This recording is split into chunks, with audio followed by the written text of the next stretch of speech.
श्री शिवाय नमस्तुभ्यम हर हर महादेव। आज सावन मास का तीसरा सोमवार है। आज दिनांक 28 जुलाई और आज का दिन भगवान शिव की पूजा करने के लिए प्रदोष काल का समय रहेगा। शाम 6:21 से 7:51 तक आज पवित्र सावन मास का तीसरा सोमवार है। वो दिन जब समस्त दिशाएं हर हर महादेव के घोष से गूंज उठती है।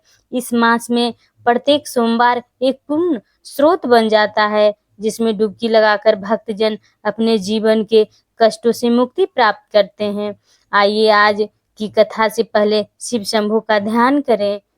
हे कैलाशपति महादेव, आपकी जटाओं से बहती गंगा, आपका भस्म लेपित स्वरूप, आपका त्रिनेत्र दृष्टि हमें पवित्र करती है, हमें आत्म शांति, भक्ति और ज्ञान की ओर ले जाती है।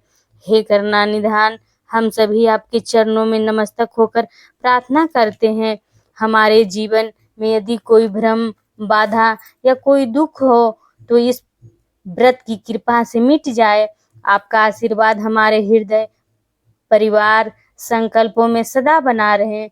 अब आइए सावन मास के तीसरे सोमवार के पवित्र पावन कथा से पहले हम सभी भगवान शिव का द्वादश मंत्र का जाप करें।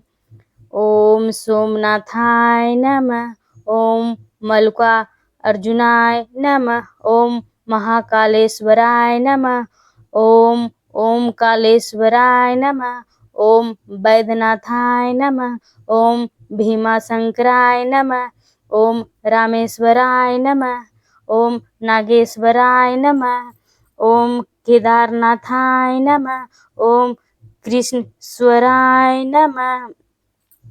सावन के सोमवार का व्रत का विशेष महत्व है, खासकर भक्तों के लिए जो भगवान शिव की आराधना करते हैं।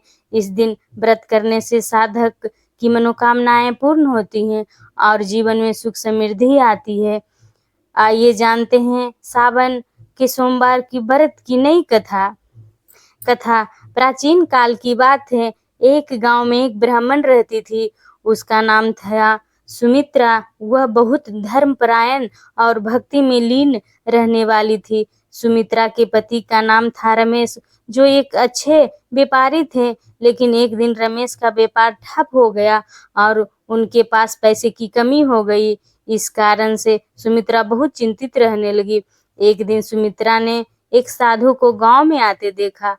उसने साधु से अपनी समस्त समस्या बताई और कहा, मेरा पति परेशान है, कृपया मुझे कुछ उपाय बताएं। साधु मुस्कुराए और बोले, यदि तुम सावन के सोमवार का व्रत रखोगी और भगवान शिव की सच्चे मन से पूजा करोगी तो भगवान तुम्हारी मनोकामना पूरी करेंगे। सुमित्रा ने ध्यानपूर्वक साधु की बातों को सुना और ठान लिया कि वह सावन के पूरे महीने हर सोमवार का व्रत करेगी। उसने सोमवार के दिन उपवास रखा, भगवान शिव की आरती की, तेल का दीप जलाया और बेलपत्र अर्पित किए। उसने सच्चे मन से भगवान शिव से प्रार्थना की और कहा, हे भोलेनाथ, मेरे पति की स्थिति में सुधार करिए।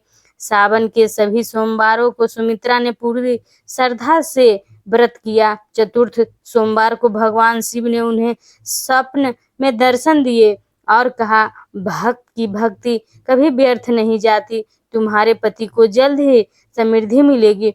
कुछ समय बाद रमेश का व्यापार फिर से चलने लगा और वह फिर से संपन्न हुए, बल्कि उन्होंने गांव के लोगों की भी मदद की। सुमित्रा ने भगवान शिव को धन्यवाद किया और उनका व्रत आज भी गांव में एक मिसाल के रूप में जीवित है। इस प्रकार यह कथा हमें सिखाती है कि सच्ची भक्ति और त्याग से भगवान शिव हमारी समस्या का समाधान करते हैं। आप भी सावन के सोमवार का व्रत रखें और अपने मन की इच्छाओं को भगवान शिव के चरणों में अर्पित करें। इस प्रकार से कोई भी सोमवार के व्रत को धारण करता है अथवा इस कथा को पढ़ता है और सुनता है, उसकी समस्त कामनाएं पूर्ण होती है।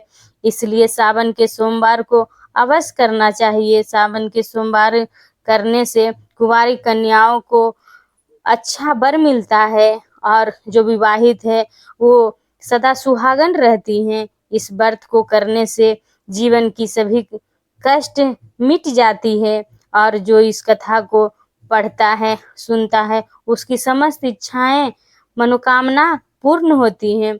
तो इस कथा को आप अवश्य सुनिए।